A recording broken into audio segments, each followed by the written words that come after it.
The King's Indian is an opening that I've been scared of playing against for a very long time.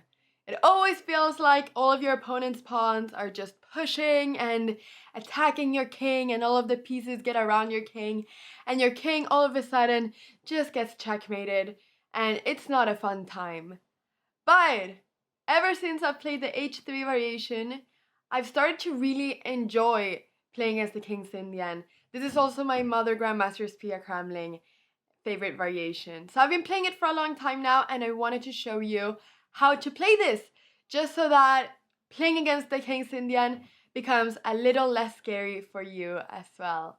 I hope that you enjoyed this video. If you do, please leave a thumbs up and subscribe to the channel to not miss any future videos. Let's get into the video now. Okay guys, I'm going to show you a little bit now of the King's Indian. That's what I wanted to do before.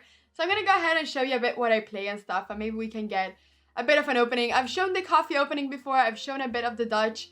Now I'm going to go ahead and show you some of the King's Indian. So let's do it.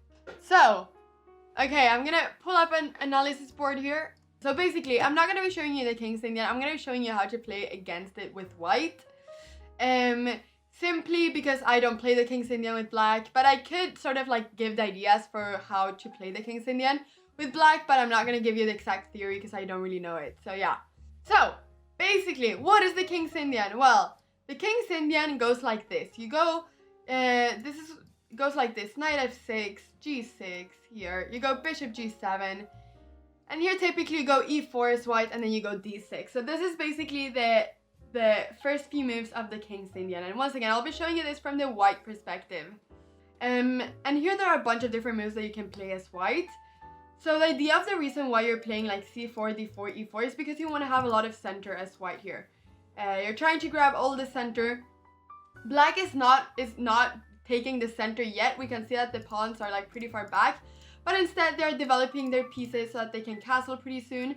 And also quite soon they're going to be able to do a break in the center. So typically black will get like their own share of the center as well. So it's not like white is going to like keep on having all the center the whole time.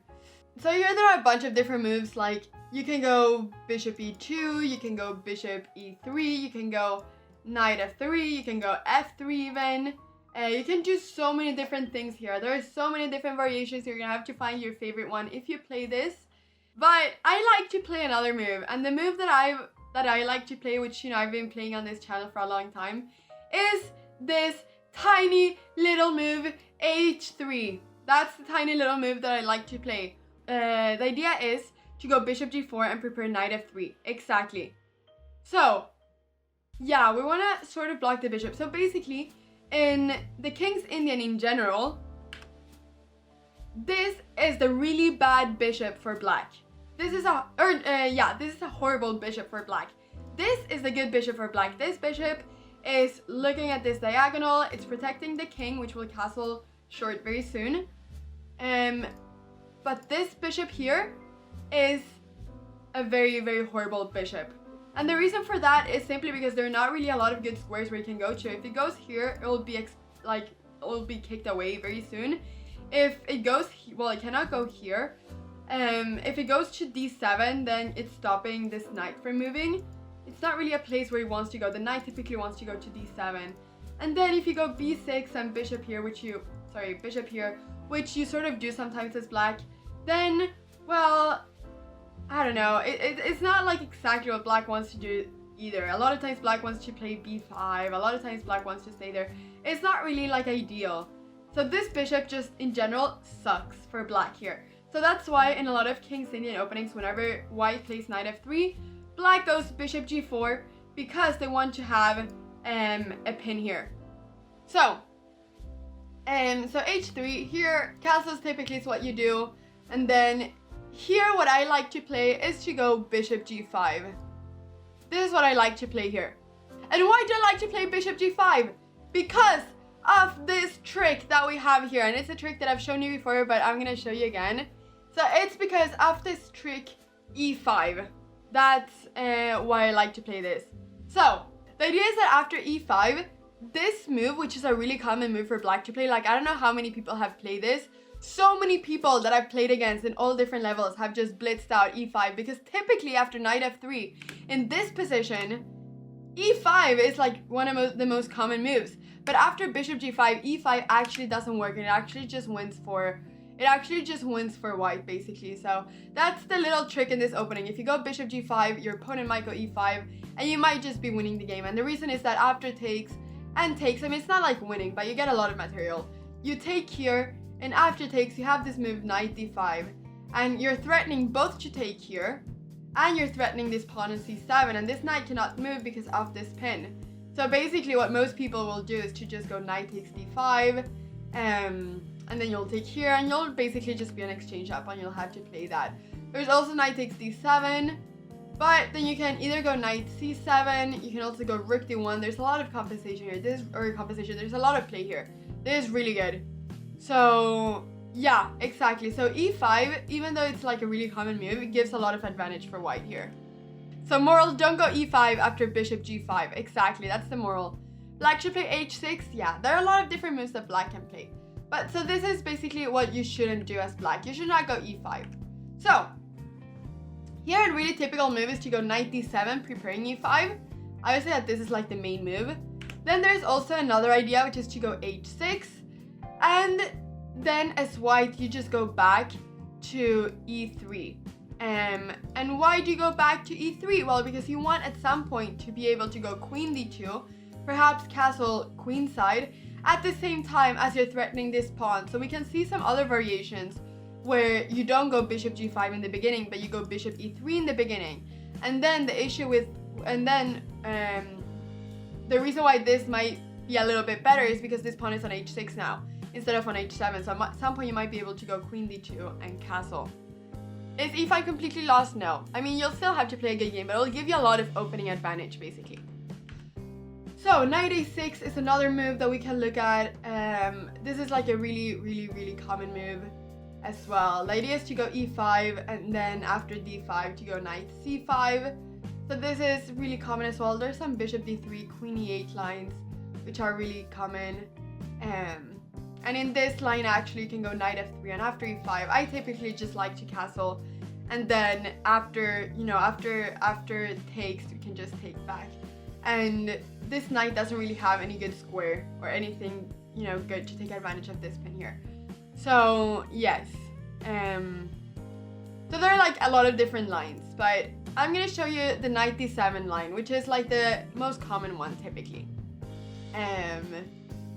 So we'll look at knight d7. Knight a6 isn't bad. Knight we missed him. No, knight a6 is not bad, and the reason why knight a6 is not bad is because the knight is looking to get to c5.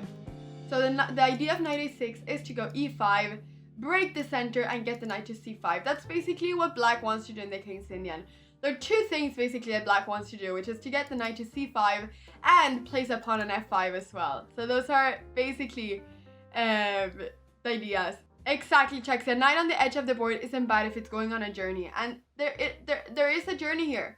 There is a journey, so no, it's not bad. Exactly. At first glance, black in the King's Indian looks horribly cramped, but it all works out. So that's what I'm saying. We got the center here. We got some. It looks aesthetically nice, but there are a lot of plans for black. So at the end, black is gonna have a lot of activity, and that's why black likes to play this. Yes, so knight d7. Here I typically go knight f3, and here there are two ideas. There are either to go e5 or to go c5 as black. Those are the two main moves. And against c5, I have like a really funny line, which I've shown before on stream.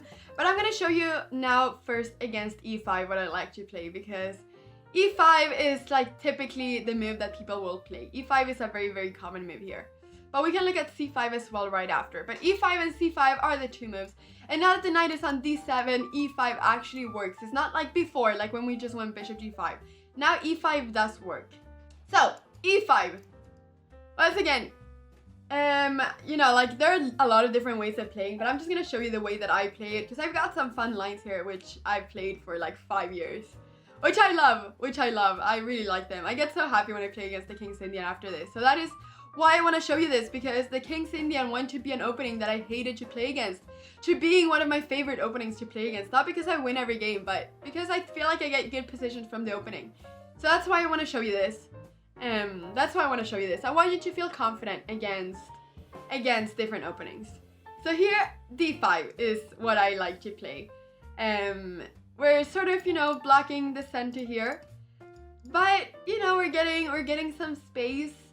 You don't need to go here, but I like going d5 and just sort of blocking the center.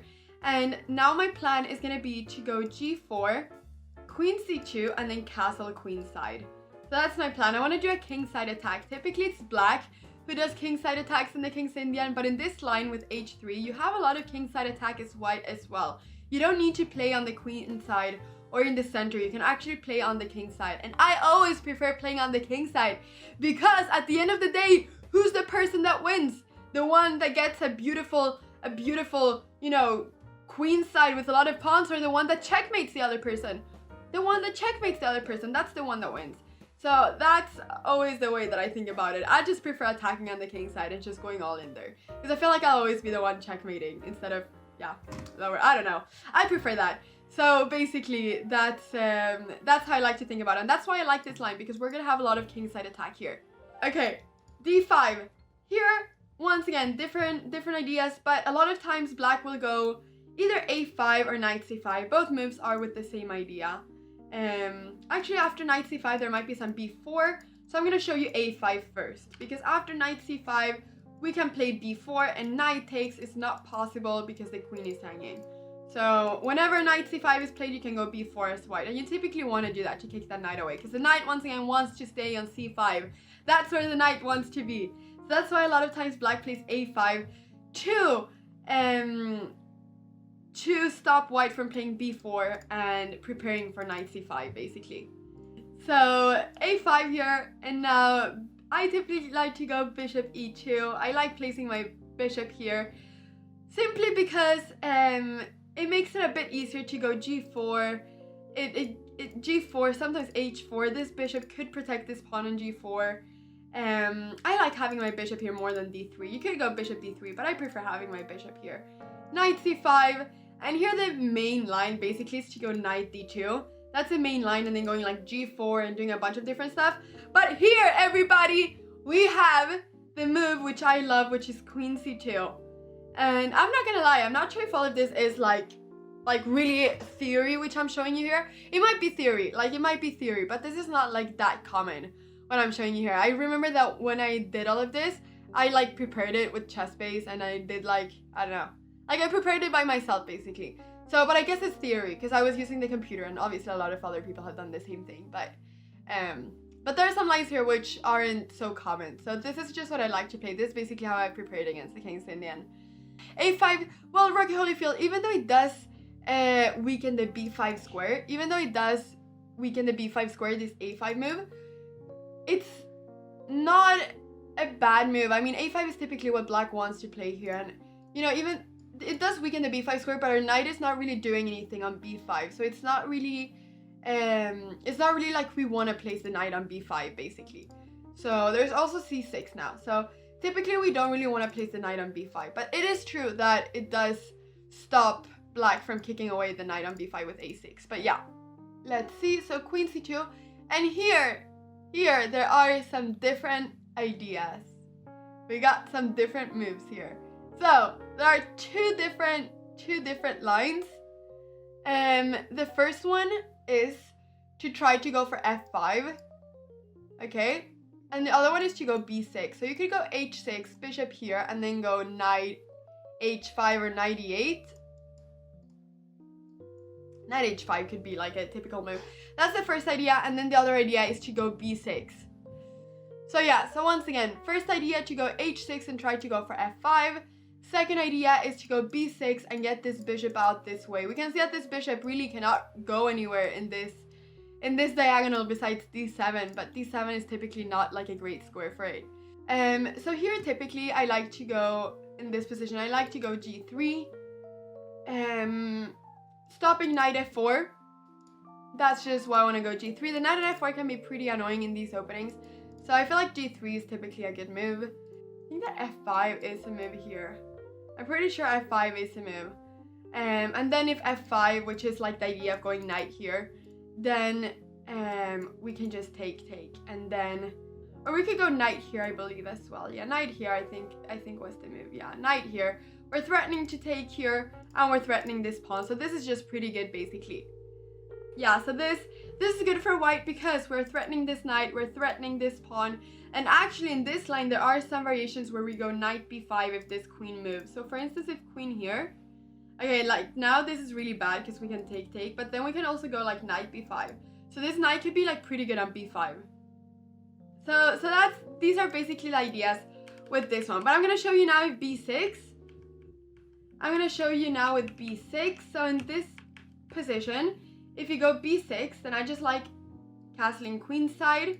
Then after bishop b7, g4. That's typically what, you know, what I like to do here. I want to go g4. I want to go g4, h4, and actually h5. And here there are several ideas. Typically black starts pushing with this pawn because that's like the main attacking idea. So a4 is like a really common move because black is trying to go a3 and sort of break up the queen side here as the king is here. And we sort of do the same thing. We go h4. The knight takes here now is not like that, or knight takes there is not possible, obviously. And so there's h6. And then actually we can just take here in this position and we can go g5.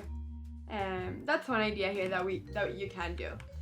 But you don't need to go h4. You can also go like rook g1.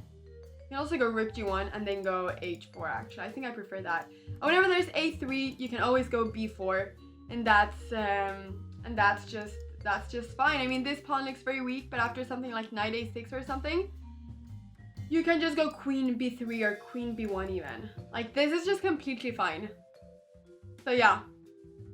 You just said generally castle queenside and your chess elo went up with 100 points.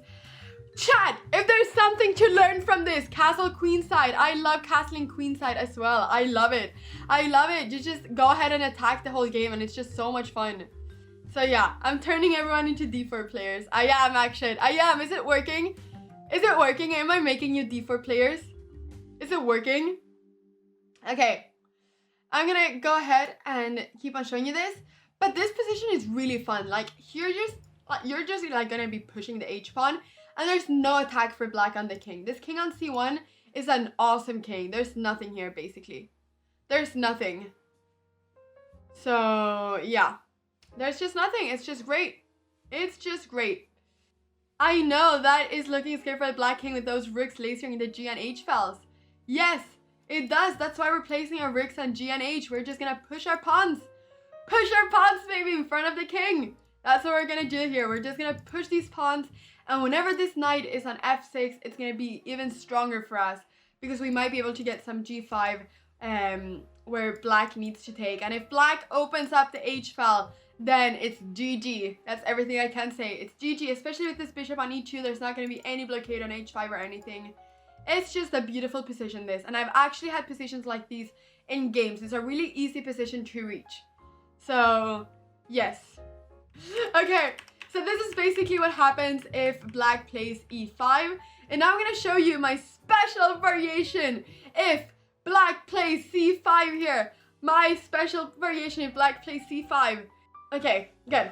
So I'm going to show you now c5. What happens in this position if black plays c5?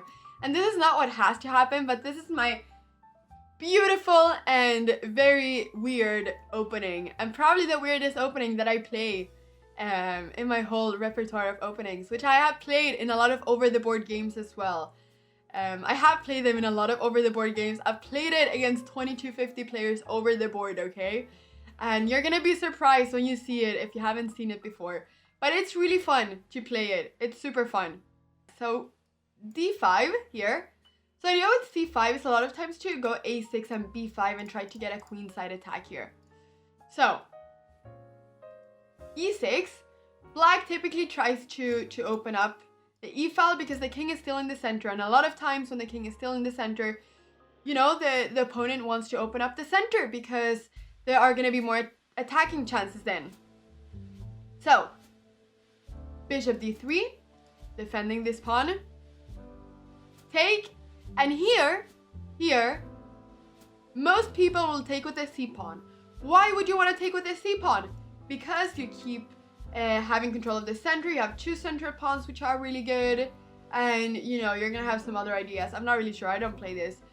But why do I not play it? Well, because I like taking with the e-pawn and controlling this b5, a6, b5 maneuver here, which is what black tries to play against c takes d5. That's what black typically plays.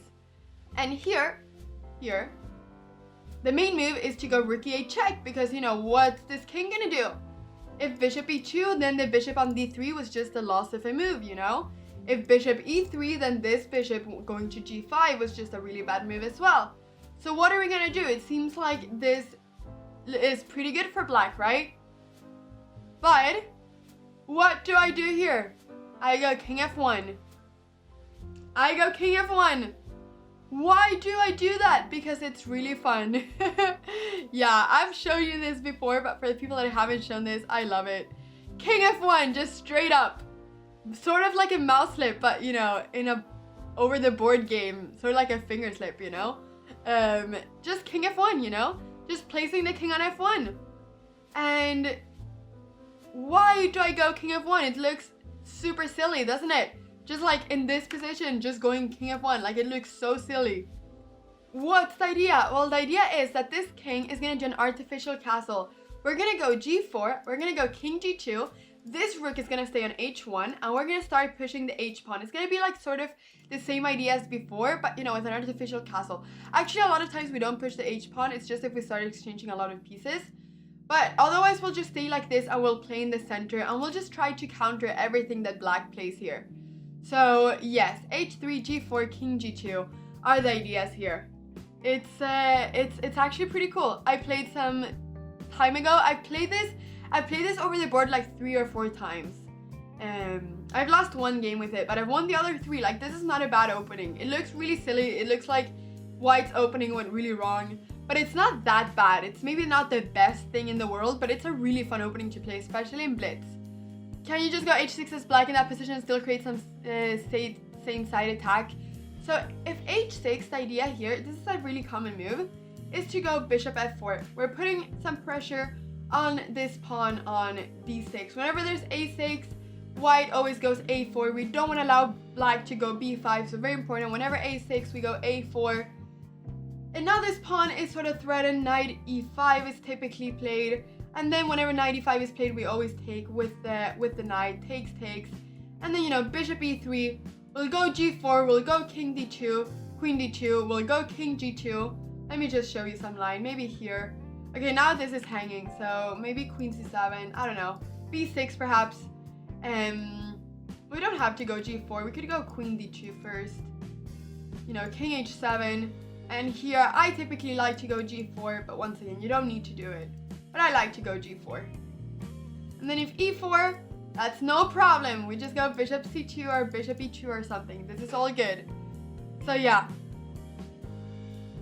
Yeah, it does 5-card draw. There aren't that many games with this line. This is not a popular line at all. But it's a line which I found a few years ago and I thought it was really fun and I just wanted to play it. So yeah. It is a grandmaster whose name is Suba who started playing this. He was a really strong grandmaster. I believe he's from Cuba. I'm not sure, but he was a really strong grandmaster, and he played this a lot of times. So he's the one who created this opening basically, or at least popularized it. This king f1, g4, king f1, g4, king g2 idea. So yeah. Exactly. But if you want to check like some games with this, you can look at the database, and then you might be able to find some games with this. If you find like Suba games playing against the King Indian, when they play c5, he always plays this, so you'll be able to see a lot of those games. There were really interesting games there. So yeah, it's a really interesting opening. Really interesting one. In fact, I want to see if I can find, should I see if I can find a game where he's played? Yeah, here we go. Here we have a game, people. Wonderful. Here we have a game. Great, here we have it, chat. Here we go. Beautiful. All right, chat, here we have it. Here we have the final position, which I should not be showing you. Here we have the initial position, which he started with c4 as well. But this is Suva playing a game with this line against a Spanish, I don't know what his rating was. I don't know, like a 2400 Spanish player, basically. So yeah, 2400 Spanish player, and I'm just gonna show you a game where he played this line. So yeah, here we go. Here we go, here we go. So this is just basically gonna be the same line. That's why I meant that, you know, c4 and d4 can sort of like transpose into each other, because you can start with c4 and still get the same like d4 openings. So yeah, so here we go, c5. Once again, different start of the game, but we got the same position as the one that I showed you before. So this started a bit differently, but exact same position as the one that I showed you. You remember this, right? You remember this. So here I told you about e6 being the line, simply because you wanted to open up for your king, because the king is still on e1, it's still in the center. So black wants to open up the center to put some attack on the king. So here, knight f3, which is what I showed you before, and then takes, and rook e8. Here we have this position.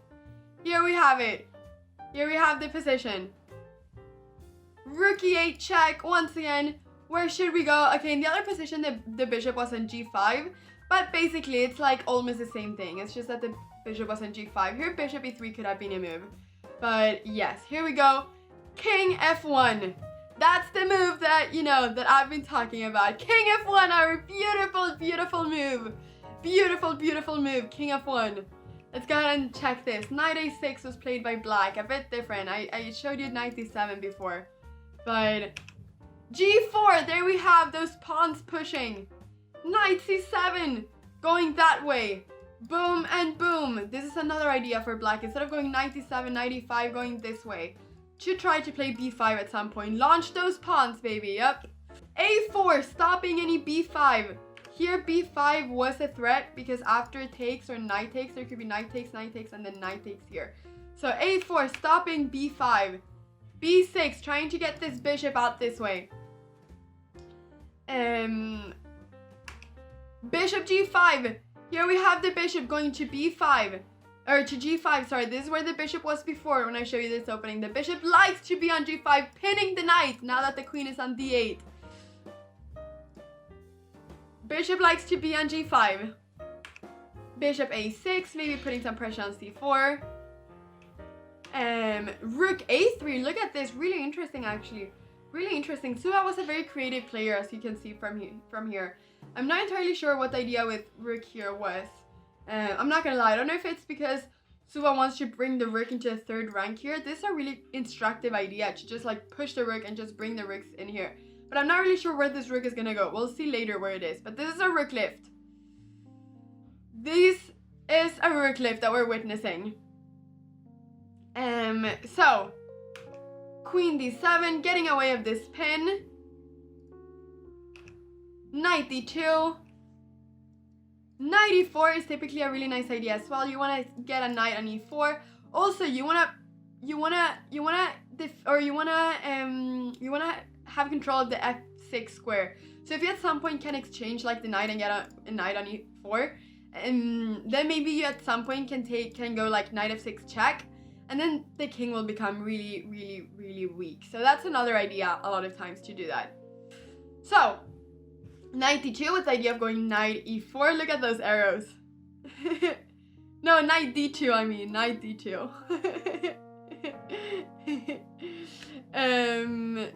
Rook f8.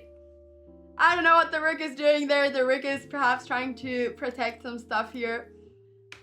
Queen f3, bringing that queen in to the attack as well. Look at this, we're starting to attack the king. The king is still on f1. Perhaps the king never has to go to g2. Queen f3, attacking this knight here. Some ideas of taking knight e4. Don't tell me that this is not the greatest position ever. Would you want to play this with the white pieces, chat? Would you want to play this with the white pieces? You get the rook lift, it's preparing knight d2 so that there is no knight takes d5. Oh, okay. Okay. Okay, alright, that is an idea actually. That's actually a really, really, really smart idea. Because yeah, there might be some knight d5 at some point because this bishop is hanging here. Was there any knight d5 in that position? That's what I'm wondering. No, I guess there wasn't. Oh, yes!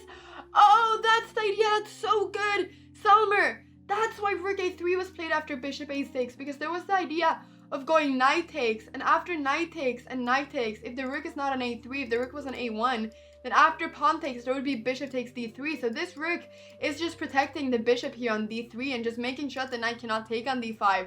Look at that. What a 200 IQ move to go rook a3. Wow. Wow. Wow. Wow. That's just absolutely amazing. That's absolutely amazing. That's like 5 moves ahead of things. That's just really cool. I really like this rook lift. That's a really cool rook lift. Okay. So we went queen f3. I mean Suba went. We are not playing this game. Knight e8. Look at these black pieces getting cramped up here. Knight e8. I guess that some idea is to, well, obviously you gotta defend the knight. Maybe you also want to push the f-pawn at some point. So, knight e8, queen e3, threatening to go bishop e7 and trapping the rook here on f8. Look at that. Bishop e5. If you go f5, f4 now, I guess that bishop d4 is the idea. And, you know, it's typically really scary to allow the bishop to stay on d4 and, you know, having control of this whole diagonal. So, bishop e5, knight f3 instead of f4, bringing that knight up now. There is no knight d5 anymore or anything. So knight f3 taking. Okay, that looks really scary to take on c3. That looks really scary. That looks incredibly scary to give away this dark square bishop, because this is a bishop that is like defending the king from everything. Like without this bishop, the king is really naked on g8. It's just, it doesn't have any protection. It's all cold and naked on g8 without this bishop, and the bishop is just taking on c3, so I'm not sure. The strong bishop is dead, yeah. Well, anyway, so knight f3, so takes. This already looks really good for white now. I guess that the reason why they took on c3 was because otherwise if you go back somewhere or something, then there's gonna be bishop e7. So, and there's not really like a good way to defend this bishop, so I guess that there weren't really a lot of better things or something. All black pieces look terrible. I know they do. This is such a nice game by Suba. Bishop h6, attacking the rook. Maybe knight g7 was played. And now b3, nice and simple, easy chess. Just defend a4. We got time. We don't need to rush into any attack. We got time to defend the pawn on a4. Beautiful. Beautiful. Okay, let's see. Rook e8. Starting to feel like black are getting their pieces together here. Rook e8, attacking the queen, bringing, you know, some piece activity here. Alright, so, rook e8, queen d2. Just getting the queen out of there. Bishop b7. The bishop realized that there was no purpose on a6, so he went to b7. Rook g1. You know, I think that there's gonna be like some like pushing idea here. So let's see. So yeah, I guess that no, he's going a6, trying to go for b5. I guess once again the idea for black is always to go b5 here. Bishop c2, just getting around the pieces, bringing this rook into play. The rook has had a wonderful journey. Rook a3, rook c3, and now rook e3 is gonna be the next move. So the rook is on a beautiful journey here. b5, the move that, you know, that black has been waiting to play all the time. Black has just been waiting to play this move b5. a5, not allowing any sort of opening up of files or anything. The reason why white doesn't want to open up the files is because this king is quite unsafe on f1. So if you open up the files, it might be dangerous if the rooks start getting in here into a first rank. So that's why they're playing a5 instead. So a5, you know, just blocking this whole queen side attack here. Rook e7, trying to double up rooks on the e file. And you know what Suai's saying? He's saying, you double up your rooks as much as you want. I'm gonna checkmate your king with my pawns.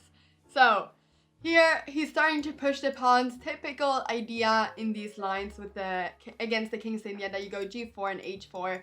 Here we can already see how he's starting to push, which is beautiful. I love it. I absolutely love to see that.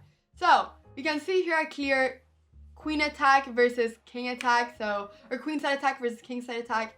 So b4, the rook moves, taking with the pawn, because if you take with the queen, then there's going to be rook e8, and then you're going to give the rook this file here. So taking with the pawn, really interesting actually. And also I think that the king becomes a little bit more safe now, perhaps. I'm not sure. The queen gets some more interest here as well. Okay, so f5, exchanging here on g7, f4, look at that intermediate move, but I don't know if that works in any way. Queen d3, I don't know if there's some, can you not just take on f8? What happens then? What happens if you just take on f8? Is this not just like a rook up or something? Huh. I am very, very, very, very, very, very confused here. What happens after bishop takes f8? I'm not sure. Oh well. Queen d3.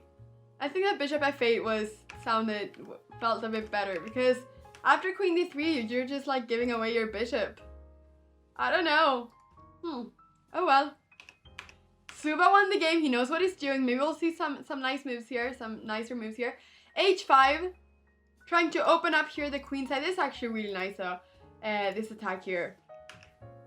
Bishop here. And I think it's really easy for black to go wrong in this position. Like at any point, I think it's really easy for black to go wrong here.